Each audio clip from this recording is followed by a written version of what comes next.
नमस्कार मित्रों, सभी का स्वागत है पीके एडवांस स्टडी यूट्यूब चैनल पर। हम हिंदी विषय का यहाँ पर अध्ययन कर रहे थे और हिंदी विषयों में दोस्तों हमारा वर्ण विषय चल रहा था, जिसमें हम वर्णों के वर्गीकरण और कल हमने दोस्तों व्यंजनों के वर्गीकरण की चर्चा की। उसमें आज और आगे की चर्चा हम करने वाले हैं, इसलिए दोस्तों आप जल्दी से लाइव आ जाएं और हम क्लास को स्टार्ट कर रहे हैं। जल्दी से लाइव आ जाए दोस्तों।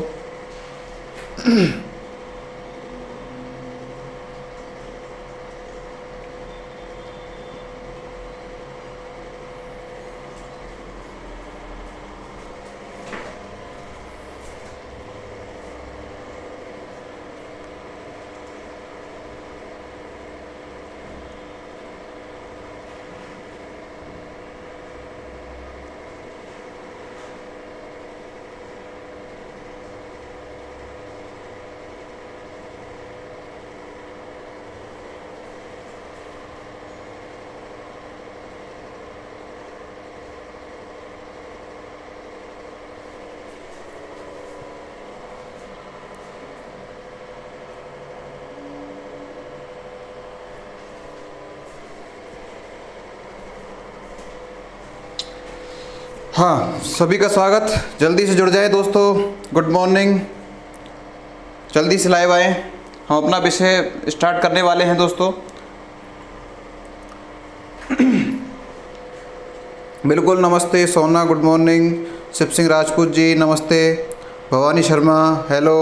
बिल्कुल सर, कैसे हो आप?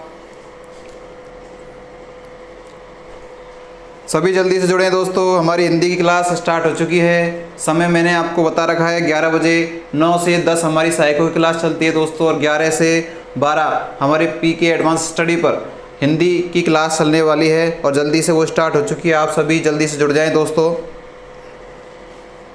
बिल्कुल सर, सभी ऑलवेज सभी मस्त होने चाहिए। ऐसे हम ईश्वर से कामना करते हैं कि सभी इस वैश्विक महामारी के समय में सभी स्वस्थ हों, आपके परिवार सहित। बिल्कुल नमस्कार सभी को। जल्दी से देखिए दोस्तों, आप सभी लोग आ चुके हो और जो नहीं आए हैं वो धीरे धीरे जुड़ जाएंगे। तो हम तो अपना बिना समय गवाए अपनी क्लास स्टार्ट करने वाले हैं दोस्तों। तो देखिए दोस्तों, हम चर्चा कर रहे थे वर्ण की, और वर्णों में हमने स्वर और व्यंजनों के वर्गीकरण की चर्चा की थी, जिनमें हमने स्वरों को 2 भागों में बांट लिया था। दोनों भागों में ह्रस्व व दीर्घ में दोनों में जो स्वरों के जो 11 संख्या थी, उनके आधार पर अपन ने दोनों का विस्तृत अध्ययन कर लिया था। उसके बाद दोस्तों हमने व्यंजनों की संख्या 33 देखी और 33 में हमने अलग अलग तरीके से उनका विभाजन किया। उनकी भी चर्चा दोस्तों हम कर चुके थे। आज दोस्तों थोड़ी सी चर्चा हमारी कल रह गई थी अधूरी, उसकी चर्चा बस मैं आपके समक्ष करने वाला हूं। और वो कल हमारा एक जो विषय था वो मैं आपको जैसे ही बता रहा था, हमारी जो क्लास थी वो ऑफलाइन हो गई थी, इसलिए आपको मैंने कल संघर्षहीन व्यंजन तक आपको मैंने बता दिया था कि जो संघर्षहीन व्यंजन होते हैं उनकी संख्या 2 होती है, ये और वे। आज दोस्तों मैं आपको बताने वाला हूं कि ये जो वर्ष व्यंजन है, कौन से व्यंजन दोस्तों? वर्ष व्यंजन। ये वर्ष व्यंजन क्या होते हैं और इनकी संख्या कितनी होती है, ये कौन कौन से होते हैं? बिल्कुल घनश्याम पंचाल जी नमस्ते। बिल्कुल सभी जुड़ जाइए। शिव सिंह जी भी आ चुके हैं। तो दोस्तों मैं आपको बता दूं, जो हमारे जो वर्ष व्यंजन हैं इनकी संख्या दोस्तों 4 होती हैं। कितनी होती है दोस्तों? 4 होती हैं। इनके मैं आपको वर्ण लिख रहा हूं सामने आपके, न, ले, से और जे। दोस्तों 4 वर्ण मैंने आपके सामने लिखे हैं, और इन 4 वर्णों को कौन कौन से दोस्तों? न, ल, स, ज। इन चारों वर्णों को दोस्तों क्या कहा जाता है? वर्ष व्यंजन कहा जाता है या वर्ष वर्ण कहा जाता है। बिल्कुल पूजा राजपूत जी राधे राधे, बिल्कुल स्वागत है। तो ये 4 वर्ण कल हम नहीं पढ़ पाए थे किसी कारण, बस हमारे जो लास्ट टाइम पे जो क्लास ऑफलाइन हो गई थी, तो मैं आज आपको 4 ये पुनः बता देता हूँ दोस्तों। ये आपको याद रखने कौन कौन से वर्ण? 4 वर्ण है, ने, ले, से और जे। इन चारों वर्णों का उच्चारण जो माना जाता है वो कहाँ से माना जाता है दोस्तों? वत्स से माना जाता है। अर्थात वर्ष का मतलब होता है दोस्तों मसूड़े। वर्ष का मतलब दोस्तों क्या होता है? मसूड़े। अर्थात ऐसे वर्ण जिनका उच्चारण मसूड़ों से होता है, अर्थात वर्ष से होता है, उनकी संख्या हमारे समक्ष लिखी हुई है। वो 4 वर्ण है। 4 वर्ण आपके सामने लिखे हुए हैं, ने, ले, से, जे। तो दोस्तों इनको आपको याद रखना है, एग्जाम में ये पूछे जा चुके हैं, बिल्कुल सोना भी आ चुकी है, राधे राधे। देखिए अब देखिए आपको इनको याद करना है। याद करने के लिए आपको मैं थोड़ा सा इनको बता देता हूँ किस प्रकार से याद करना है। दोस्तों हम इनको भूल जाए मान लो तो आप ऐसे याद कर सकते हो कि हम सभी के घरों में दोस्तों क्या है, नल लगे हुए हैं। सभी के घरों में पानी के क्या लगे हुए हैं दोस्तों, नल लगे हुए हैं। अब वो नल दोस्तों क्या है, आज वर्तमान स्वरूप है, चमक दमक का स्वरूप है, और उसमें दोस्तों हम जो सभी वस्तुएं हैं वो ऐसी लाते हैं जो दिखने में कैसी लगे दोस्तों, आकर्षित लगे। ऐसी वस्तुओं को हम सहेजते हैं, ऐसी वस्तुओं का प्रयोग हम घरों में करते हैं। तो दोस्तों हमारे घरों में जो नल हैं वो भी आजकल बड़े स्टाइलिश वाले नल आने लगे हैं। तो दोस्तों उनसे भी हम अपने घरों को सजाने का प्रयास करते हैं। तो दोस्तों यहाँ पर नलों के माध्यम से अपन ने सजाया है, अर्थात क्या कहेंगे अपन, नल सज गए। क्या कहेंगे दोस्तों, हम नल सज गए। चारों वर्णों को याद करने के लिए एक छोटी सी ट्रिक आपको बता रहा हूँ, क्या, नल सज गए, अर्थात 4 वर्ण हमारे इसमें याद हो गए हैं, न ले से जे, अर्थात नलों को हमने क्या कर दिया दोस्तों, सजा दिया है, जिससे हमारी घर की शोभा बढ़ गई है। तो आप चारों को ऐसे याद रख सकते हो, नल सज गए, न ले से जे। ये कहाँ से दोस्तों, वर्ष व्यंजन हमारे ये कहलाते हैं। बिल्कुल यहाँ तक की चर्चा हम कल कर चुके थे, लेकिन ये लास्ट में आपका रह गया था जो मैंने आपको बता दिया। अब मैं दोस्तों अगली चीज़ की चर्चा करने वाला हूँ, और वो आप ध्यान से देखिए। ये देखिए मैं आपको अगली चीज़ बताने वाला हूँ दोस्तों। कभी कभार दोस्तों हमारे प्रश्न यह पूछा जाता है कि वर्णों की संख्या कितनी होती है, वर्णों की संख्या कितनी होती है, वर्णों की संख्या दोस्तों कितनी होती है। कभी कभार यह प्रश्न पूछा जाता है, और यह प्रश्न थोड़ा सा विवादास्पद रहता है। तो मैं आपको बताने का प्रयास करूंगा कि किस तरह से हमें प्रश्न का आंसर देना है इस तरह के प्रश्नों में। तो देखिए कभी कभार ऐसे प्रश्न आते हैं और उसमें आपको ऑप्शंस मिल जाते हैं दोस्तों, आपको 44 मिल जाता है दोस्तों, 52 भी मिल जाता है, आपको 56 भी मिल जाता है, और 64 भी मिल जाता है दोस्तों। तो आपको यहाँ पर बिल्कुल भ्रमित नहीं होना है, आपको प्रश्न की लैंग्वेज पढ़नी है। आपको क्या करनी है दोस्तों, प्रश्न की लैंग्वेज पढ़नी है, और प्रश्न की लैंग्वेज के आधार पर ही हमारा जो उत्तर होगा वो सही हो निकलना चाहिए। देखिए दोस्तों कैसे हमें प्रश्न को पढ़ना है। पहले मैं आपको बता दूं कि हमारे जो प्रश्नों की संख्या है वो वर्णों की संख्या वो कैसे होती है। तो मैं आपको बता दूं जो वर्णों की संख्या होती है दोस्तों हमारी होती है कितनी, 44। कितना याद रखना है दोस्तों आपको, हमारी वर्णों की जो संख्या होती है दोस्तों वो 44 होती है। लेकिन दोस्तों आपसे पूछा जाए क्या, कुल वर्णों की संख्या, कुल वर्णों की संख्या दोस्तों आपसे पूछी जाए तो दोस्तों आपको आंसर देना है क्या, 52। क्या आंसर देना है दोस्तों, आपको 52 आंसर देना है। कैसे ये होते हैं इनकी चर्चा दोस्तों हम करने वाले हैं। देखिए हम सभी ने आप जल्दी से बताते जाएं जो लाइव हैं कि स्वर कितने होते हैं, स्वरों की संख्या कितनी होती है। जल्दी से मैं आपसे ही पूछने वाला हूं दोस्तों, सारे मैं आपसे टोटल करवाने वाला हूं सारा सब कुछ, इसलिए जल्दी से आप मुझे उत्तर देते जाएं। तुरंत सीधे सीधे प्रश्न मैं आपसे पूछने वाला हूं, जल्दी से आपका रिवीजन भी होगा। मैंने आपसे प्रश्न पूछ लिया है कि स्वरों की संख्या कितनी होती है। सोना ने आंसर दिया है 11, और भी कोई आंसर देना चाहेगा? शिव सिंह सब ने आंसर, सभी आंसर दे रहे हैं बिल्कुल सही, और मैं भी आपके सामने लिख देता हूँ कितना, 11। अगला मेरा प्रश्न है दोस्तों, बताइए स्वरों के बाद में हमने पढ़ा है व्यंजन। क्या पढ़ा है दोस्तों, व्यंजन, और व्यंजनों की संख्या बता दीजिए जल्दी से दोस्तों कितनी होती है। बिल्कुल रीनाज खानम ने भी सही बताया है 11। व्यंजनों की संख्या दोस्तों बता दीजिए कितनी होती है व्यंजनों की संख्या। यहाँ से आपके डायरेक्ट प्रश्न, सोना 44 क्यों बता रहे हो, मैं पूछ रहा हूँ व्यंजनों की संख्या, व्यंजनों की संख्या पूछ रहा हूँ मैं सोना, 44 नहीं, कितने, और लोग सभी सही बता रहे हैं 33। बिल्कुल 33, अब सही हो आप, 33। अब इसके बाद में दोस्तों मैं आपसे और पूछने वाला हूँ जल्दी से, 11 और इसको 11 और 33 को जोड़ते हैं दोस्तों कितने हो जाते हैं, 44। अब जो सोना का आंसर था पहले 44, वो अब यहाँ पर वो सटीक संख्या आई है हमारे सामने। तो दोस्तों हमने दो तरीके से विभाजन पढ़ा था, एक तो स्वर का विभाजन किया था हमने, और दोस्तों किसका विभाजन किया था, व्यंजनों का विभाजन किया था। तो मैंने आपके सामने दो प्रश्न यहाँ पर लिख दिए हैं। अगर क्या प्रश्न पूछे, वर्णमाला में वर्णों की संख्या होती है, वर्णमाला में वर्णों की संख्या होती है, तो दोस्तों हमारा आंसर क्या जाएगा, 44। क्या आंसर जाएगा दोस्तों, 44। अब वो 44 कैसे हुए उसका मैंने एनालिसिस आपको सामने कर दिया, उसका विश्लेषण मैंने आपके सामने रख दिया है। देखिए 11 और 33 टोटल कितने होते हैं दोस्तों, 44 होते हैं। अब समस्या हमारे सामने ये आ चुकी है कि सर ये 52 की संख्या कहाँ से आई, ये 52 वाली संख्या कहाँ से आई। तो दोस्तों 52 वाली संख्या की भी अपन चर्चा करने वाले हैं और उससे मैं आपसे संबंधित प्रश्न पूछने वाला हूँ। जल्दी से जो आंसर पहले देगा वो जल्दी से विनर माना जाएगा। जल्दी से मुझे आंसर दे दीजिए। अयोगवाह वर्ण की संख्या कितनी होती है। अयोगवाह दोस्तों यहाँ तक हम 44 वर्णों की चर्चा कर चुके हैं, जिसमें अपन के स्वर और व्यंजन दोनों समाहित हैं, जिसमें अपने स्वर और व्यंजन दोनों समाहित हैं। इनकी संख्या टोटल 44 हो चुकी है।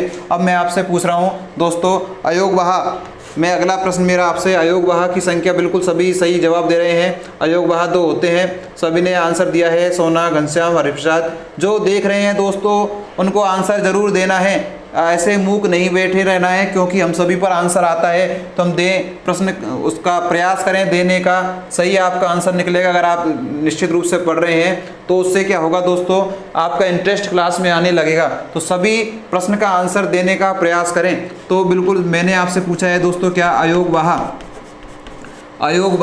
अयोगवाह की संख्या आपने बता दी दोस्तों, कौन कौन सी 2 मेरे को संख्या बता दी है, और बिल्कुल इसने ये भी बताया है कि कौन कौन से अयोगवाह होते हैं। तो दोस्तों अभी हम ये सारी चीज़ें हम पढ़ चुके हैं, बिल्कुल इसने सही बताया। अंग और है अयोगवाह की श्रेणी में आते हैं, तो यहाँ पर हमने इसमें 2 और जोड़ दिए हैं। मैं इसको एक बार साफ कर देता हूँ ताकि आपको कोई समस्या या संशय नहीं हो। हम चर्चा करने वाले हैं दोस्तों 52 संख्या तक हम कैसे पहुँचे हैं। अब दोस्तों मैं आपसे एक और प्रश्न पूछने वाला हूँ। हमने एक चीज़ और पढ़ी है, उपक्षिप्त वर्ण। जल्दी से उपक्षिप्त वर्णों की संख्या बता दीजिए। उपक्षिप्त वर्णों की संख्या जल्दी से बता दीजिए। उपक्षिप्त वर्ण कितने होते हैं। अगला प्रश्न मेरे आपके समक्ष मैंने आपके रख दिया है कि उपक्षिप्त वर्णों की संख्या कितनी होती है। बिल्कुल सोना बहुत तेज चल रही है, शिव सिंह राजपूत जी तेज हैं, घनश्याम जी, हरिप्रसाद जी सभी लगातार अपनी जो गति है मानसिकता की वो बढ़ा रहे हैं और तुरंत आंसर देने का प्रयास कर रहे हैं। और जल्दी से ये भी बता दीजिए कि उपक्षिप्त वर्णों की जो संख्या 2 है उनमें कौन कौन से वर्ण हैं। जल्दी से बता दीजिए। सभी आंसर सही दे रहे हैं, पूजा राजपूत जी ने भी सही दिया है आंसर। जल्दी से बता दीजिए कौन कौन से 2 वर्ण हैं हमारे सामने। उपक्षिप्त वर्णों में कौन कौन से, बिल्कुल सोना, डे और ढे बिल्कुल सही जवाब दिया है सोना ने। तो दोस्तों मैं 2 संख्या और यहाँ पर जोड़ने वाला हूँ। देख लीजिए दोस्तों 2 संख्या मैंने और जोड़ दी है। बिल्कुल घनश्याम पंचाल जी बिल्कुल सही जवाब दे रहे हैं। अब दोस्तों मेरा अगला आपसे प्रश्न पूछ रहा हूँ मैं आपसे, संयुक्त, जल्दी से बता दीजिए संयुक्त जो वर्ण हैं उनकी संख्या कितनी है। संयुक्त व्यंजनों की संख्या जल्दी से, कौन जल्दी जवाब देता है, जल्दी से आंसर दीजिए। संयुक्त व्यंजनों की या संयुक्त वर्णों की संख्या, हरिप्रसाद जी इसमें जीत चुके हैं 4, सोना बिल्कुल 4, घनश्याम पंचाल 4। बिल्कुल मैं यहाँ मान सकता हूँ कि सभी लोग बड़ी तल्लीनता से हमारी क्लास को देख रहे हैं, समझ रहे हैं, उनके समझ में आ रहा है, उनको याद हो रहा है क्लास में, ऐसा मैं मान सकता हूँ। 4 बिल्कुल अतुल मुदगल जी भी आ चुके हैं और उन्होंने आते ही बढ़िया जवाब दिया है 4। तो 4 मैं यहाँ पर लिख देता हूँ। तो अब देखिए दोस्तों हमने 44 तो पढ़ लिया था। 44 कैसे हुआ था, स्वर और व्यंजनों को हमने जब जोड़ दिया था तो दोस्तों 44 आ गया था हमारा आंसर। अब दोस्तों हमें 52 तक पहुंचना है और बिल्कुल रीनाज खानम ने भी बिल्कुल सही आंसर दिया है 4। 52 तक पहुंचना है दोस्तों। 44 में 2 जोड़ कितने हो जाएंगे दोस्तों, 46। 44 में 2 जोड़ने पर दोस्तों कितने होंगे, 46। अब 46 में 2 जोड़ेंगे दोस्तों कितने हो जाएंगे, 48। 48 में 4 जोड़ेंगे तो दोस्तों हमारा ये वाला आंसर हमारे समक्ष आ चुका है। बिना किसी ट्रिक के, बिना किसी रटने की सिस्टम से हमने डायरेक्ट समझकर इसके 52 आंसर हम लाए हैं। क्या आपको यहाँ पर कोई समस्या है क्या, 44 और 52 में कोई समस्या है क्या। बिल्कुल 52 आंसर आ चुके हैं। किसी को कोई समस्या है कि ये 52 संख्या कैसे हुई, 44 संख्या कैसे हुई, इनके बीच में जो चीज़ आई है वो किसी को संशयात्मक हो तो आप बिल्कुल आप मुझे बता सकते हैं। जल्दी से बताने का प्रयास करें कि हम बिल्कुल सही चल रहे हैं या हमारी स्पीड तेज़ है पढ़ने की। जैसा भी आप आदेश दोगे वैसा हम करेंगे। अगर किसी को दिक्कत है कि हम ज़्यादा तेज़ चल रहे हैं तो मैं स्लो कर सकता हूँ अपनी स्पीड को। दोस्तों मैं आपको बता दूं हमें हिंदी ही भी पढ़नी है, साथ के साथ में संस्कृत और पढ़नी है, उसके बाद में शिक्षण विद्या भी पढ़नी है। इसलिए जो सामान्य चीज़ें हैं उनको मैं थोड़ा सा स्पीडली लेने का प्रयास करता हूं, लेकिन फिर भी आपको लगे कि ज़्यादा तेज़ हो रहा है तो आप मुझे बिल्कुल बता दीजिएगा, मैं उसी अनुसार आपका चलने का प्रयास करूँगा। बिल्कुल घनश्याम जी ने भी कह दिया है, सोना जी ने भी कह दिया है, क्लियर है। तो आज दोस्तों हम आगे चर्चा करने वाले हैं। यहाँ तक का स्क्रीनशॉट आप ले लीजिए और जो नोट्स बना रहे हैं वो नोट्स बना लीजिए। मैं इसको एक बार रफ कर देता हूँ जी। आगे हम चल रहे हैं। यहाँ तक हमारी संख्याओं से संबंधित जो प्रश्न हैं वो हमारे हो चुके हैं। अब दोस्तों एक गहन वर्गीकरण की ओर हम जा रहे हैं, गहन वर्गीकरण की ओर हम जा रहे हैं, जिसमें हम बहुत सारे वर्णों को उलटफेर करेंगे कि कौन सा वर्ण कहाँ आता है। मैंने दोस्तों आपसे कहा था आपको याद रखना है क्या कि वर्ग का पहला वर्ण कौन सा है, दूसरा कौन सा है, तीसरा कौन सा है, चौथा कौन सा है, पांचवा कौन सा है। अगर ये याद है तो मैं आपको वर्गीकरण जो बताने वाला हूँ वो आपको बहुत आसान हो जाएगा। अगर सबको ये याद है कि वर्ग का पहला, दूसरा, तीसरा, अर्थात क्रम सबको याद है। मैं इसलिए आपसे पहली क्लास में कह रहा था क्रम सबको याद करना है, और क्रम याद है तो तुरंत ये आंसर आपके आने लगेंगे। तो मैं आपके सामने ऐसा ही एक वर्गीकरण आपके सामने पेश कर रहा हूँ, और आप जल्दी से एक बार, आपके पास नोट्स हैं तो एक बार आप अपनी वर्णमाला को ज़रूर देख लीजिए कि वर्णमाला में हमने किस तरह से चर्चा की थी, और उनकी चर्चा हम आगे अब करने वाले हैं। दोस्तों आप डाल लीजिए स्वरों का वर्गीकरण। दोस्तों आप टॉपिक डालें स्वरों का वर्गीकरण, हेडिंग डाल लीजिए दोस्तों आप क्या, स्वरों का वर्गीकरण। सभी हेडिंग डालें स्वरों का वर्गीकरण। बिल्कुल देखिए सबसे पहले हम स्वरों का जो वर्गीकरण करेंगे दोस्तों, यहाँ से प्रश्न बहुत अच्छे प्रश्न बनते हैं दोस्तों, आप सभी को यहाँ पर ध्यान से देखना है, और मैं आपसे वर्गीकरण करके आपको मैं बताऊँगा। और मैं आपको बता रहा हूँ सबसे पहले हम वर्गीकरण करेंगे दोस्तों किसके आधार पर, उच्चारण अवधि के आधार पर। किसके आधार पर दोस्तों, उच्चारण अवधि के आधार पर स्वरों का वर्गीकरण हम पढ़ने वाले हैं। बिल्कुल क्लास को साथ के साथ में लाइक करते रहें जो लाइव हैं, और शेयर भी करते हैं साथ के साथ। जो आपके दोस्त हैं उनको बताएं कि क्लास चल रही है लाइव, और क्लास पर ध्यान दें। तो देखिए उच्चारण अवधि के आधार पर दोस्तों हम स्वरों का वर्गीकरण पढ़ रहे हैं। मैं आपको बता दूं उच्चारण क्या है दोस्तों। उच्चारण का मतलब है दोस्तों अर्थात जिस किसी वर्ण को बोलने में जितना समय लगता है, जिस किसी वर्ण को बोलने में जितना समय लगता है वह उसका उच्चारण होता है, अर्थात उच्चारण काल, अर्थात उसके उच्चारण में लगने वाला समय। तो दोस्तों इसका आंसर मैं आपसे ही लेना चाहूँगा कि यह भेद हम पढ़ चुके हैं क्या।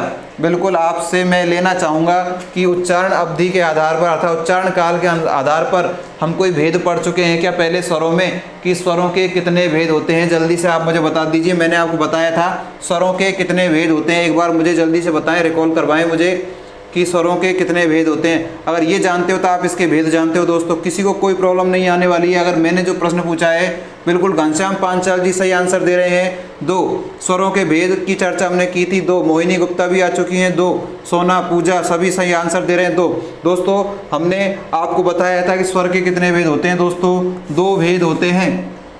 स्वर के कितने भेद होते हैं दोस्तों, 2 भेद होते हैं। एक तो दोस्तों कौन सा होता है, ह्रस्व स्वर होता है। एक कौन सा स्वर होता है दोस्तों, दीर्घ स्वर होता है। याद करिए उस क्लास को, याद करिए उस क्लास को। मैंने आपसे कहा था दोस्तों कि जिसमें कितनी मात्रा लगती है दोस्तों, 1 मात्रा, जिसमें 1 मात्रा लगती है वो दोस्तों वो कौन सा होता है, ह्रस्व। और जिसमें दोस्तों कितनी मात्रा लगती है, 2 मात्रा लगती है, वो होता है कौन सा दोस्तों, दीर्घ। सभी को याद होना चाहिए, अगर पुरानी वीडियो जिसने देखी है वो और अभी हमसे जुड़ा है तो ये चीज़ आपको याद है। तो दोस्तों ये उच्चारण का भेद तो आपको ऑटोमेटिक याद हो गया क्योंकि इसको हम पढ़ चुके हैं। अर्थात ऐसे वर्ण जिनके उच्चारण में केवल 1 मात्रा का समय लगता है ह्रस्व स्वर कहलाते हैं। अर्थात जिसके उच्चारण में 2 मात्रा का समय लगता है दोस्तों क्या कहलाते हैं, दीर्घ स्वर कहलाते हैं। दोस्तों इस ह्रस्व स्वर को लघु स्वर भी कहा जाता है। इस ह्रस्व स्वर को दोस्तों क्या कहा जाता है, लघु स्वर भी कहा जाता है। अब मैं आपसे अगला प्रश्न, बिल्कुल मेरे प्रश्न पूछने से पहले सोना ने आंसर दे दिया है कि ह्रस्व स्वर में कौन कौन से वर्ण आते हैं। दोस्तों हम चर्चा कर चुके थे कि ह्रस्व स्वर में कितने वर्ण आते हैं दोस्तों, 4 वर्ण आते हैं। देखिए ए, ई, ऊ और री।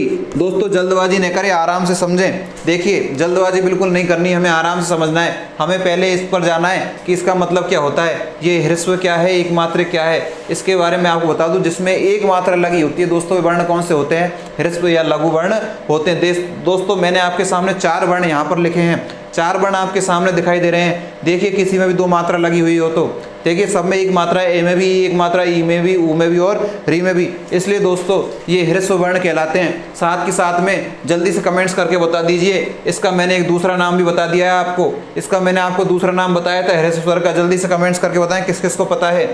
ह्रस्व स्वर का दूसरा नाम मैंने आपको बताया था उस दिन क्लास में, जल्दी से बताएं किसको पता है ह्रस्व स्वर को और किस नाम से जाना जाता है। जल्दी बताएं दोस्तों। बिल्कुल शिव सिंह राजपूत जी ने जवाब दे दिया है मूल स्वरों के लिए, मोहिनी जी ने दे दिया है मूल स्वर, सोना ने दे दिया है लघु। लघु तो दोस्तों मैंने यहाँ लिख दिया है, मैंने एक नाम और दिया था मूल, तो मूल स्वरों को भी आपको ध्यान रखना है दोस्तों। ये जो चार हैं वो क्या कहलाते हैं दोस्तों, मूल स्वर कहलाते हैं। आपको मैं बता दूं कि इन चारों ही वर्णों से और स्वर जो बने हैं, हमारे जो और स्वर बच रहे हैं 7, वो भी किन से बने हैं दोस्तों, इन चारों से ही बने हैं दोस्तों, इसलिए इन्हें क्या कहा जाता है, मूल स्वर दोस्तों इन्हें कहा जाता है। तो आपको ह्रस्व स्वर पूछ ले, लघु स्वर पूछ ले, या दोस्तों क्या पूछ लें, मूल स्वर पूछ लें, तो सबका जवाब दोस्तों एक ही है, ये 4 वर्ण। ठीक है, यहाँ तक की बात सबके समझ में आ चुकी है क्या, कि ह्रस्व, लघु और मूल स्वर क्या होते हैं, क्यों कहते हैं इन्हें, क्योंकि इनसे ही सारे वर्ण और बनते हैं। आगे चल सकता हूँ क्या मैं, बिल्कुल सभी का सही जवाब है। हाँ, आगे दोस्तों मैं आपसे चर्चा करने वाला हूँ इधर के भेद पर, अर्थात दीर्घ स्वर पर। दीर्घ स्वर की हम चर्चा कर चुके हैं, जल्दी से बता दीजिए दीर्घ स्वरों की संख्या कितनी होती है, दीर्घ स्वरों की संख्या जल्दी से बताएं कितनी होती है।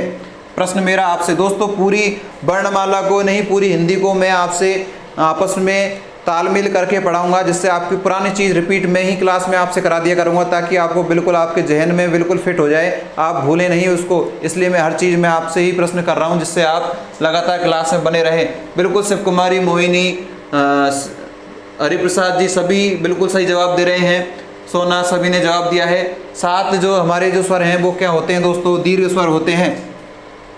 देखिए 7 स्वरों को उसने लिखकर ही बताया है, सोना ने तो बिल्कुल सही बताया है। बाकी सभी जानते हैं इस चीज़ को कि 7 कौन कौन से होते हैं, क्योंकि हम पहले पढ़ चुके हैं। देखिए देखो, एक तो होता है कौन सा, आ, एक कौन सा होता है दोस्तों, बड़ी, एक कौन सा होता है दोस्तों, बड़ाऊ।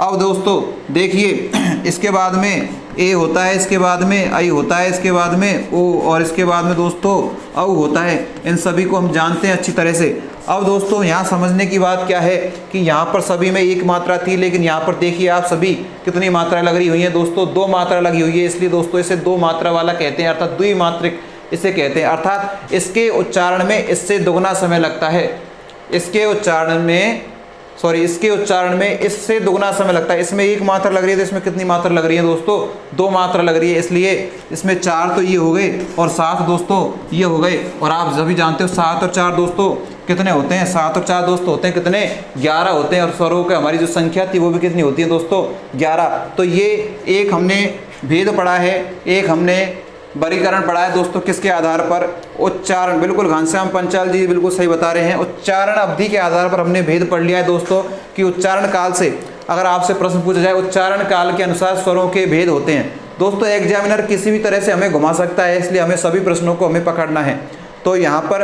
एक प्रश्न हमारा बन चुका है कि उच्चारण अवधि के आधार पर स्वरों के भेद होते हैं। तो उच्चारण अवधि के आधार पर स्वरों के भेद दोस्तों कितने होते हैं, 2। कौन कौन से, ह्रस्व स्वर और दीर्घ स्वर अर्थात लघु स्वर। इसे दोस्तों गुरु भी कहते हैं, क्या कहते हैं दोस्तों, इसे गुरु भी कहते हैं। लघु इसको कहते हैं तो गुरु इसको कहते हैं, ह्रस्व इसको कहते हैं तो दीर्घ इसको कहते हैं। दोस्तों जल्दी से बता दीजिए इसके एक और नाम, आप बताना, जल्दी से आपको बताना है कि इसका दूसरा नाम क्या है।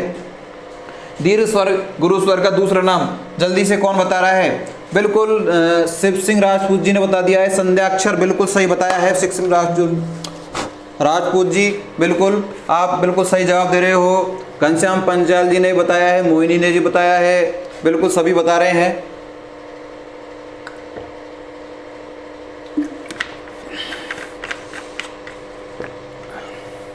बिल्कुल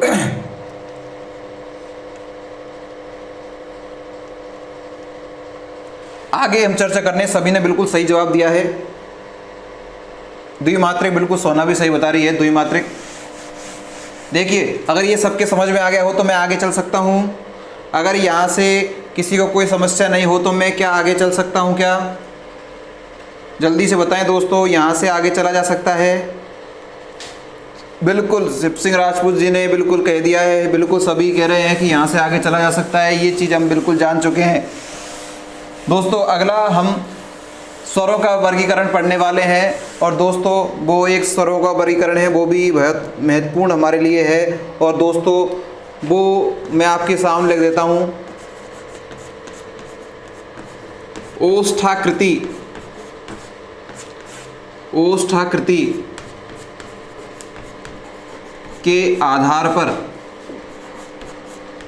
दोस्तों पहला हमने पढ़ा था उच्चारण काल के आधार पर। दूसरा हम वर्गीकरण पढ़ रहे हैं दोस्तों किसके आधार पर? ओष्ठ आकृति के आधार पर। आप सभी जानते होंगे ओष्ठ को दोस्तों क्या कहते हैं? ओष्ठ को दोस्तों कहते हैं होठ। ओष्ठ को क्या कहते हैं दोस्तों? होठ कहते हैं। अर्थात ये हमसे यह कहना चाह रहा है कि जो ओष्ठ की आकृति है, ओष्ठ की आकृति के आधार पर जो स्वरों के जो भेद होते हैं दोस्तों, वह कितने प्रकार के होते हैं। ओष्ठ की आकृति के आधार पर जो स्वरों के भेद होते हैं वो कितने प्रकार के होते हैं दोस्तों? ओष्ठ की आकृति के आधार पर जो स्वरों के भेद होते हैं दोस्तों, 2 प्रकार के होते हैं। आपको याद रखना है। कितने प्रकार के होते हैं दोस्तों? 2 प्रकार के ओष्ठ की आकृति के आधार पर 2 प्रकार के भेद होते हैं। मैं आपके सामने लिख रहा हूँ कौन कौन से भेद होते हैं। पहला भेद मैं आपके सामने लिख रहा हूँ दोस्तों, वृत्ताकार। और दूसरा भेद मैंने आपके सामने लिख दिया है दोस्तों, अवृत्ताकार। 2 भेद आपके समक्ष आ चुके हैं।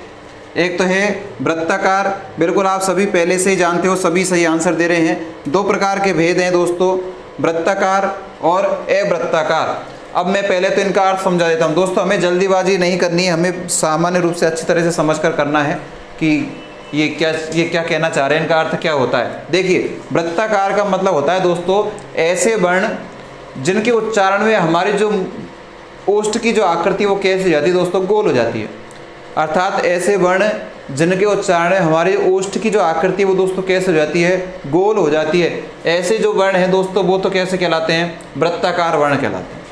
इधर आ जाइए, इधर लग गया, इसी में ए लगा है, अर्थात इससे उल्टा होना है, इससे उल्टा होना है। ये क्या कहते हैं कि ऐसे वर्ण जिनकी उच्चारण में हमारे जो ओठ हैं वो गोल नहीं होते, जिनके उच्चारण में हमारे जो ओष्ठ हैं वो कैसे नहीं होते दोस्तों? गोल नहीं होते। यहाँ पर तो ऐसे वर्ण बोले जाएंगे जिनके उच्चारण में हमारे जो ओष्ठ है वो कैसे हो जाएंगे? गोल। जबकि यहाँ पर ऐसे वर्ण बोले जाएंगे जिनके उच्चारण हमारे ओष्ठ क्या नहीं होंगे दोस्तों? गोल नहीं होंगे। अब देखिए दोस्तों कौन कौन से वर्ण हैं, आप सभी को याद होने वाले हैं इसी क्लास में। देखिए इनके वर्ण में लिख रहा हूँ कौन कौन से ऐसे वर्ण हैं। बिल्कुल शिव कुमारी ने पहले ही इसका जवाब दे रखा है कि ये 4 वर्ण हमारे सामने हैं। कौन कौन से दोस्तों? ऊ, और ये बड़ा ऊ, और कौन सा? ओ, और कौन सा? औ। ये 4 वर्ण दोस्तों मैंने आपके सामने लिखे हैं। 4 वर्ण आपके सामने मैंने लिख दिए हैं। ये जो वर्ण हैं दोस्तों ये कैसे वर्ण कहलाते हैं? वृत्ताकार वर्ण कहलाते हैं। इनकी संख्या दोस्तों 4 नहीं लिखूंगा मैं अभी, क्योंकि इसमें और कुछ बताने वाला हूं मैं दोस्तों। देखिए इनकी संख्या से हमें नहीं मतलब है, हमें मतलब है इनके कौन कौन से वर्ण आते हैं। देखिए ऊ, ओ, औ। कैसे याद करोगे दोस्तों इनको कुछ याद करना ही नहीं है, इसमें कुछ याद करना ही नहीं है। जब भी कोई आपके एग्जाम में प्रश्न पूछ लिया जाए, मान लीजिए आपसे प्रश्न पूछ लिया जाए ऊ वर्ण है, ऊ वर्ण है या फिर ऊ वर्ण का निम्न में से भेद है, तो आपको दोस्तों क्या नीचे ऑप्शन मिलेंगे? वृत्ताकार, अवृत्ताकार, ह्रस्व, ये ह्रस्व दीर्घ नहीं मिलेगा, ऐसे आपको ऑप्शंस मिलेंगे। आपसे जो भी वर्ण पूछा जाए उसका उच्चारण कर आप देखें। आप ऊ को बोलोगे दोस्तों ऊ, तो आपके ऊ का जो उच्चारण करोगे तो आपके ऑटोमेटिक जो होठ हैं वो कैसे हो जाएंगे दोस्तों? गोल हो जाएंगे। आप करके देख लीजिए, ऊ, ओ, औ, ऊ, ओ, इनका जो उच्चारण करते हैं जो हमारे ओष्ठ कैसे हो जाते हैं दोस्तों? गोल हो जाते हैं। कैसे हो जाते हैं दोस्तों? गोल हो जाते हैं। इसलिए इसमें इन 4 वर्णों को दोस्तों रखा गया है। ठीक है, समझ में आ रहा है आपके कि जिन वर्णों को उच्चारण करते समय हमारे होठ कैसे हो जाते हैं दोस्तों? गोल हो जाते हैं। उन वर्णों को वृत्ताकार वर्ण कहते हैं। और उनकी संख्या दोस्तों ये 4 मैंने आपके सामने लिख दी है। और ये 4 कौन कौन से हैं? ऊ, ओ, औ। आप उच्चारण करके देख लें, आपको स्वतः ही पता चल जाएगा कि ये कौन से हैं दोस्तों। इसमें एक वर्ण और आ जाता है ओ। एक वर्ण और आपको ध्यान रखना है, कौन सा? ओ। ओ वर्ण आपको ध्यान रखना है दोस्तों। ये दोस्तों आपने देखा होगा प्राय, ये ओ अलग है ना। आपने ऐसा लिखा हुआ देखा होगा, आपने डॉक्टर लिखा हुआ देखा है आपने, देखा है। अब इसके ऊपर ये जो लगा हुआ है इसमें दोस्तों बिंदी नहीं है, ध्यान रखना, यहाँ पर बिंदी नहीं लगाई जाती है, ये बिंदी नहीं है, बिना बिंदी वाला ही है। इसमें ऊपर अनुस्वार नहीं है दोस्तों, ये विशेष रूप से ध्यान रखना है। इसलिए दोस्तों इसे कहते हैं ओ। क्या कहते हैं? ओ। देखो उच्चारण सबका अलग अलग है। इसको तो कहते हैं ओ, इसको तो क्या कहते हैं क्या दोस्तों? ओ। इसको बोलते हैं ओ, इसको बोलते हैं ओ, इसको बोलते हैं ओ। अर्थात जब जो डॉक्टर बोलते हैं ना अपन, डॉक्टर, उसमें जो ये मात्रा लगती है वो वाली मात्रा है। कौन सी मात्रा है? ये डॉक्टर वाली मात्रा मैंने आपको यहाँ लगा दी है। तो दोस्तों कभी कभार ये प्राय ये भी पूछ लिया जाता है, इसे दोस्तों आगत स्वर कहते हैं। क्या कहते हैं दोस्तों? इसे आगत स्वर कहते हैं। यह भी दोस्तों किसके अंतर्गत आता है? वृत्ताकार के अंतर्गत आता है। अर्थात इसका जो उच्चारण होता है, जो भी कैसा होता है दोस्तों, मुख की जो आकृति, हमारे होस्ट की जो आकृति है दोस्तों कैसे जाती है? गोल हो जाती है। इसलिए आपको इन वर्णों को ध्यान में रखना है कि ये जो वर्ण बोले जाते हैं दोस्तों, हमारे ओष्ठ की जब आकृति गोल हो जाती है तब इनका उच्चारण होता है। अब दोस्तों बता दीजिए, 4 तो आपके यहाँ हो गए, अब बचे कौन से? वो सारे के सारे यहाँ जाएंगे। याद कुछ करना ही नहीं पड़ा दोस्तों हमको। तो देखिए इधर देखो कुछ भी नहीं आया, इधर ए आया क्या? नहीं आया, इधर लिख दो। इधर आ आया क्या? नहीं आया। इधर ई आई, कोई सी भी ई नहीं आई यहाँ पर। ये दोनों ऊ आ गए। अब कौन से बचे दोस्तों? री भी बच गया ना, एक री बच गया, ए बच गया और आई बच गया। देखना दोस्तों हमारी संख्या 11 हो जानी चाहिए। देखिए 4 तो इधर हो गए, 5 6 7 8 9 10 और 11, अर्थात हमारा सिस्टम पूरा हो चुका है। हमने बिल्कुल गणित के माध्यम से इसको सीखा है, गणित की टेक्निक हमने अपनाई है कि 4 इधर आ गए। कितने आ गए दोस्तों? 4 इधर आ गए, तो निश्चित रूप से उधर कितने आने हैं? 7 आने। इसको हम नहीं गिनेंगे दोस्तों, क्योंकि हमारी वर्णमाला में स्वरों में नहीं गिना जाता। इसे आगत स्वर कहा जाता है दोस्तों, इसलिए इसकी संख्या नहीं गिनेंगे। इसे केवल हमें याद रखना है, एग्जाम में पूछ लिया जाए कि इसका ये जो है जो वृत्ताकार है या नहीं, तो आपको ध्यान रखना है ये वृत्ताकार है। आगे देखिए दोस्तों, अब इनमें से जो वर्ण बच गए, जो सारे के सारे कहाँ जाने हैं दोस्तों? यहाँ पर आने हैं। अर्थात ये इनको छोड़ देना है, बाकी सारे यहाँ लिख देने हैं। अब जब इनका उच्चारण करते हैं दोस्तों तो हमारा मुख कैसा नहीं होता दोस्तों? गोल हमारा मुख नहीं होता। तो आपको याद रखना है, आपको रटना नहीं है दोस्तों, आपको समझना है। ये 4 यहाँ आ गए तो 4 के बचे 7 वो यहाँ आने हैं निश्चित है, क्योंकि इसके 2 ही भेद है। तीसरा भेद होता तो कुछ याद करने का प्रयास करना पड़ा। 2 ही भेद है, हमें ऑटोमेटिक याद हो गए। तो दोस्तों यहाँ पर किसी को समस्या है तो बताएं, नहीं तो हम आगे चलें। जल्दी से बताएं कि ये आपको याद हुए हैं या नहीं। जल्दी से बताएं दोस्तों कि आपको ये याद हो चुके हैं या नहीं। ओष्ठ आकृति के आधार पर जो मैं आपको वर्गीकरण बता रहा हूँ, यहाँ से हम आगे चल सकते हैं या इसमें किसी को शंका है? जल्दी से आप बताएं मुझे कमेंट्स करके। बिल्कुल सभी ने हाँ का जवाब दिया है, तो मैं भी आगे चल रहा हूँ। देखिए मैं इसको रफ कर रहा हूँ, आप स्क्रीनशॉट ले लिया होगा शायद आपने।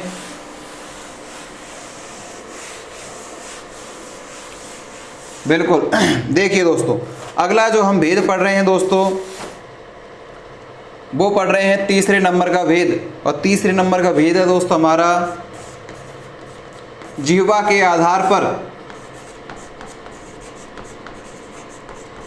जीवा के आधार पर दोस्तों वर्णमाला में से कुछ भी नहीं छोड़ूंगा, सारा कुछ बताऊंगा। चाहे कोई सी भी लेवल की एग्जाम दे लो, सब कुछ यहाँ पर आने वाला है। किसी भी तरह का वर्गीकरण नहीं छूटेगा, सब कुछ इस क्लास में होने वाला है। इसलिए आप चाहे 3rd ग्रेड दें, 2nd ग्रेड दें, 1st ग्रेड दें, सभी के लिए बहुउपयोगी है। चाहे कोई सी एग्जाम, पटवार, एसआई, हाईकोर्ट, किसी भी तरह की एग्जाम दे, यहाँ से बाहर क्वेश्चन नहीं जाने वाला है आपका। तो दोस्तों मैंने आपको वर्गीकरण लिख दिया है जिह्वा के आधार पर। और दोस्तों आपको ध्यान रखना है, जिह्वा के आधार पर जो वर्गीकरण है वो दोस्तों 3 आधारों पर है। अर्थात कितने भागों में बांटा गया है? अर्थात आप सभी जानते हो जिह्वा यानी क्या होता है दोस्तों? हमारी जीभ। हमारी जीभ को क्या कहते हैं दोस्तों? जिह्वा कहते हैं। तो इसके आधार पर दोस्तों 3 तरह से भेद किए गए हैं। मैं आपको तीनों को लिख देता हूँ। एक तो अग्र, दूसरा मध्य और तीसरा पश्च। अग्र, मध्य और तीसरा आपके सामने लिख रहा हूँ दोस्तों पश्च। तीनों में कोई दिक्कत आपको नहीं होने वाली है। अर्थात आगे वाले स्वर कौन से कहलाते हैं, पीछे वाले स्वर कौन से कहलाते हैं, वो मध्य वाले स्वर कौन से कहलाते हैं और पीछे वाले स्वर कौन से कहलाते हैं। दोस्तों आपको सही तो दिखाई दे रहा है? बिल्कुल।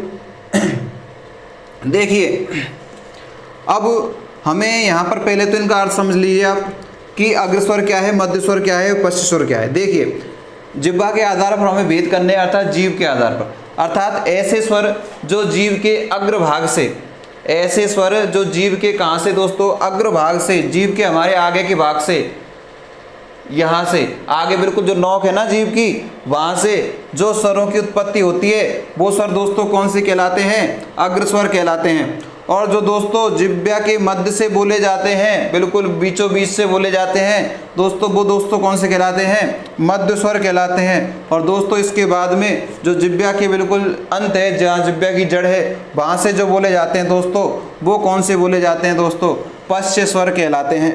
कौन से कहलाते हैं दोस्तों, पश्च स्वर कहलाते हैं। तो दोस्तों मैं आपको विभाजन करके बता देता हूँ एक बार, अग्र स्वर में कौन कौन से आते हैं, मध्य में कौन कौन से आते हैं, पश्चिम में कौन कौन से आते हैं, ये हमें याद रखना है। ध्यान से आप देखिएगा। देखिए दोस्तों, ई, बड़ी ई, ए, आई और री, 5 वर्ण तो दोस्तों कहाँ से बोले जाते हैं, 5 स्वर जिह्वा के अग्रभाग से। मैं आपको याद कराऊंगा दोस्तों यहीं, इनको आप सोचिएगा सर हमें कैसे याद करेंगे, याद यहाँ होंगे अभी, है ना, याद कराने हैं मेरे को यहाँ पर, है ना, तभी मैं इस क्लास को ऑफ करूँगा, ये याद हो जाएंगे ना, तभी मैं इस क्लास को ऑफ करूँगा। देखिए दोस्तों मैंने 5 तो कहाँ लिख दिए हैं यहाँ पर। अब मुझे मध्य स्वर में केवल ध्यान रखना है कौन सा वर्ण, ए, कौन सा वर्ण ध्यान रखना है मुझे, ए वर्ण ध्यान रखना है। अब कुछ नहीं बचा ऊपर, और इसमें से जो कुछ रह गया जो सारे के सारे कहाँ जाएंगे, देखिए ए यहाँ आ गया, आ ऊपर नहीं आया है तो आ कहाँ आएगा दोस्तों, यहाँ पर ई आ गई, बड़ी ई आ गई। अब देखो ऊ तो कहीं आया ही नहीं है, ऊ तो ऊ यहाँ आएंगे दोनों वाले ऊ। अब देखिए ए यहाँ आ गया, आई यहाँ आ गया, री यहाँ आ गया, ओ और औ तो कहीं आए नहीं, तो ओ और औ को दोस्तों कहाँ जाएंगे, यहाँ आ जाएंगे। एक बार दोस्तों संख्या गिन लीजिए ताकि कोई गलती नहीं हो हमसे, 1 2 3 4 5 6 7 8 9 10 और 1 11। हमने स्वरों की संख्या 11 ही तो पढ़ी है दोस्तों, पढ़ ली 11। अब देखिए समझने का प्रयास कीजिए, बोर्ड पर ध्यान दीजिए कैसे सिस्टम चालू हुआ है। बिल्कुल युवराज शर्मा जी आप जल्दी आया करें, लेट हो जाते हैं, बहुत कुछ आपका निकल जाता है।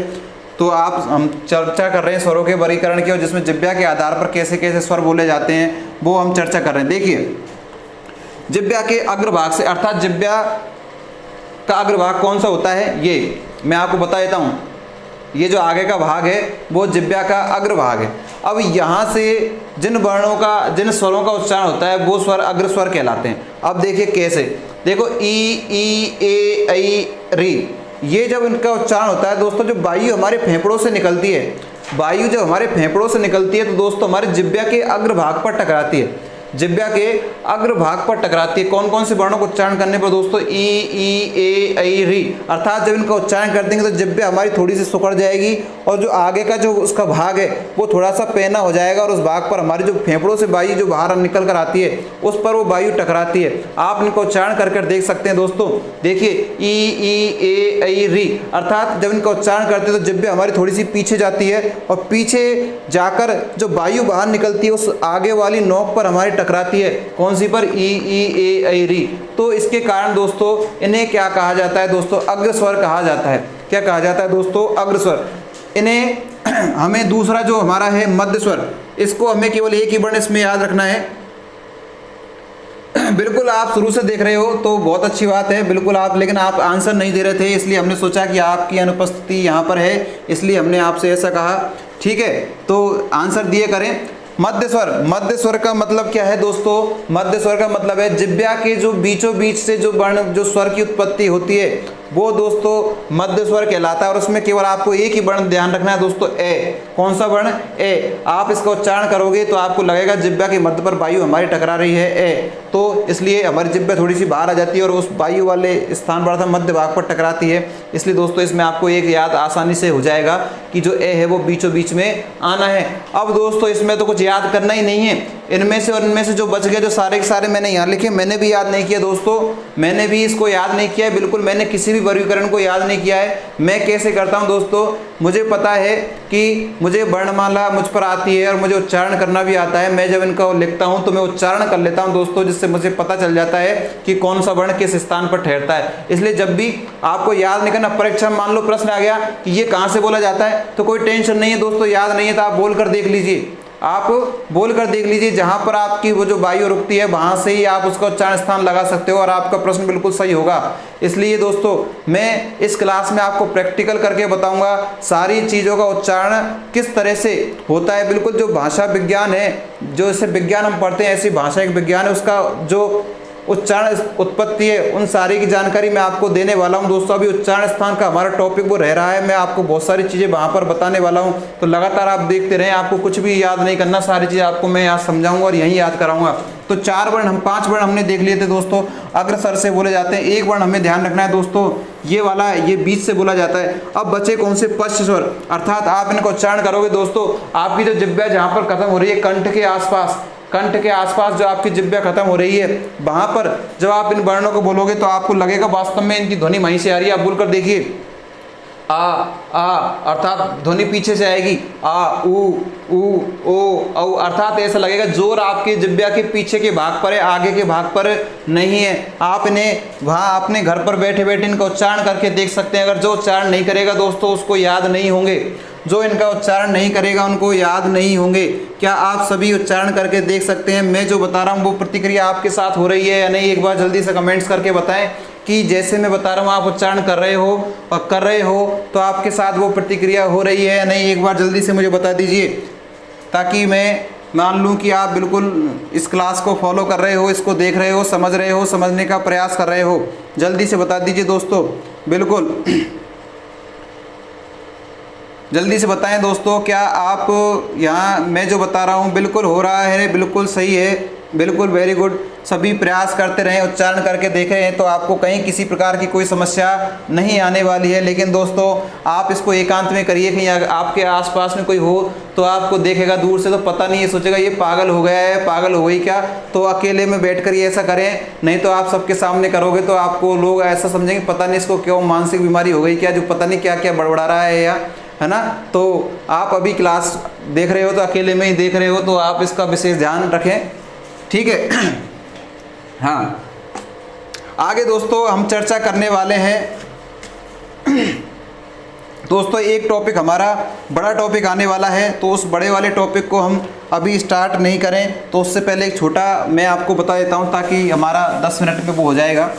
अभी हमारा वर्गीकरण दोस्तों पूरा नहीं हुआ है, वर्गीकरण हमारा चल रहा है, और वर्गीकरण में आपको मैं एक और बता देता हूँ, नासिका के आधार पर अगला वर्गीकरण है दोस्तों हमारा कौन सा? नासिका के आधार पर। हेडिंग डाल लीजिए दोस्तों आप, स्वरों का वर्गीकरण चल रहा है, और जो हमारा जो तीसरा या चौथा जो भी आपका नंबर चल रहा है वो आपका आ रहा है कौन सा? नासिका के आधार पर। आप हेडिंग डालें जल्दी से, नासिका के आधार पर वर्गों का, स्वरों का वर्गीकरण।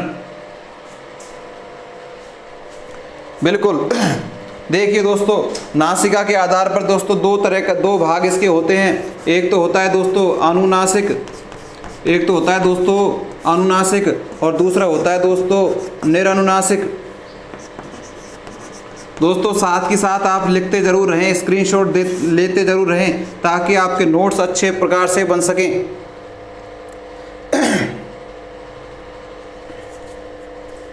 देखिए दोस्तों आप सभी जानते हैं, इनको सामान्य चीज़ है, मैं आपको बता दूं एक बार जल्दी से। देखिए नासिका के आधार पर, अर्थात नासिका के आधार पर हमने दो भेद किए हैं कि नासिका के सहयोग किन किन वर्णों में लिया जाता है और किन किन वर्णों में नासिका का सहयोग नहीं लिया जाता। उनके आधार पर दो भेद हमने कर दिए हैं इसके दोस्तों। प्रश्न पूछा जाता है कि नासिका के अनुसार कितने भेद होते हैं स्वरों के, तो दोस्तों कितने भेद होते हैं? दो भेद आपके सामने लिख दिए मैंने दोस्तों। बिल्कुल आप सभी के समझ में आ रहा है, बिल्कुल हम चले जा रहे हैं आगे। देखिए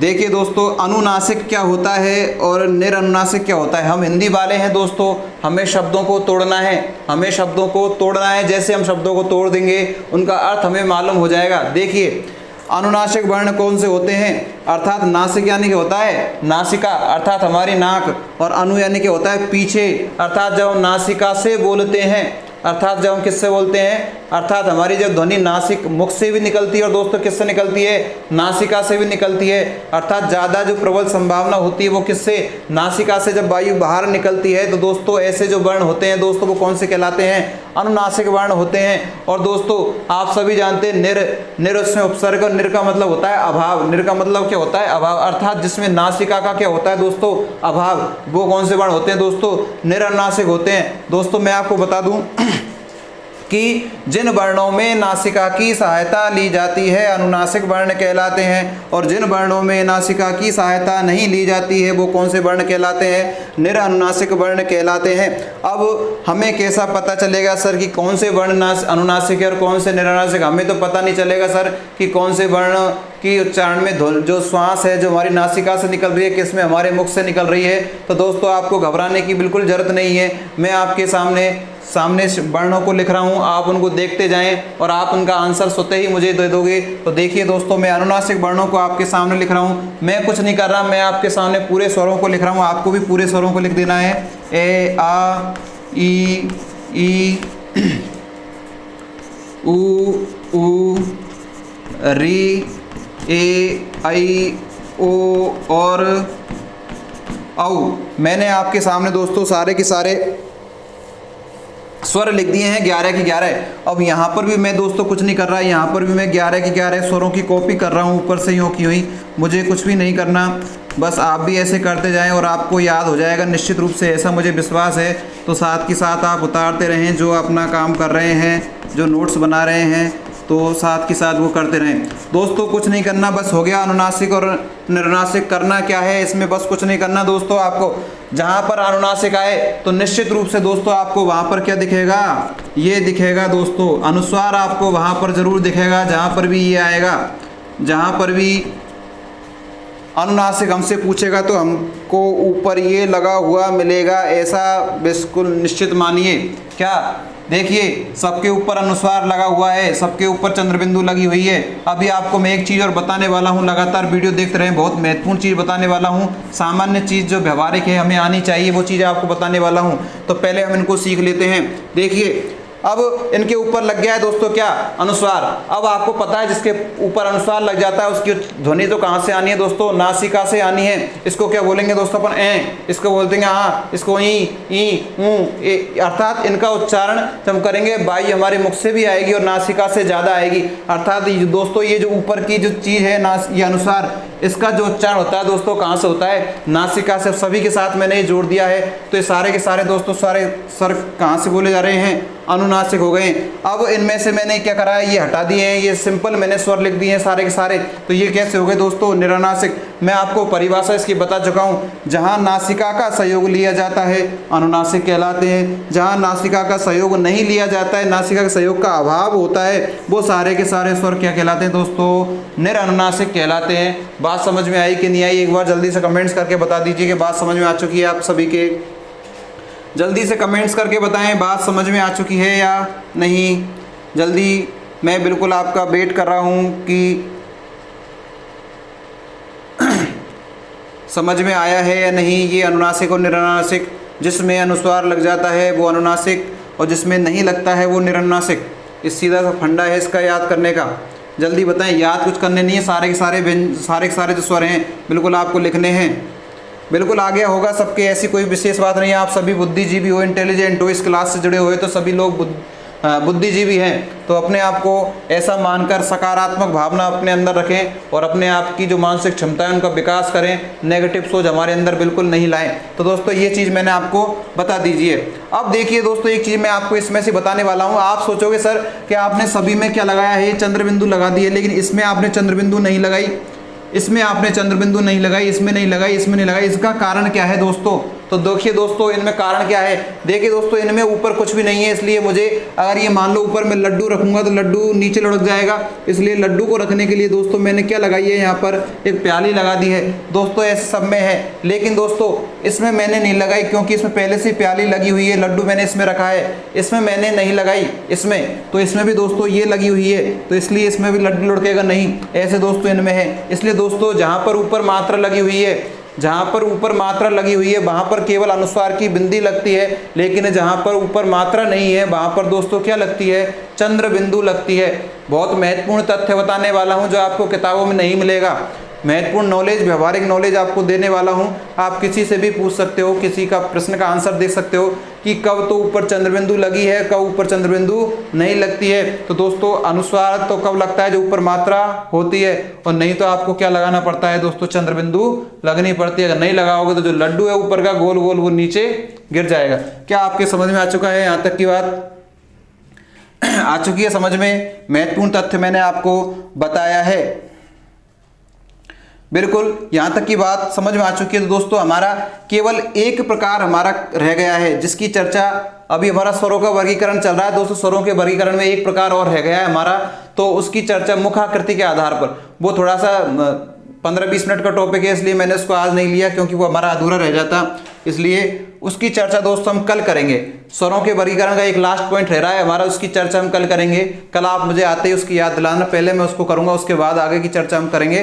तो दोस्तों आज की क्लास के लिए इतना ही। एक बार जल्दी से कमेंट्स करके बताएं, यहाँ से किसी को कोई दिक्कत हो तो जल्दी से बता दीजिए दोस्तों। आज की क्लास हम इतना ही रखेंगे, जल्दी बताएं आज की क्लास में सब कुछ समझ में आया है या नहीं, जल्दी बता दिए दोस्तों। आज की क्लास का जो है सबको समझ में आया है या नहीं?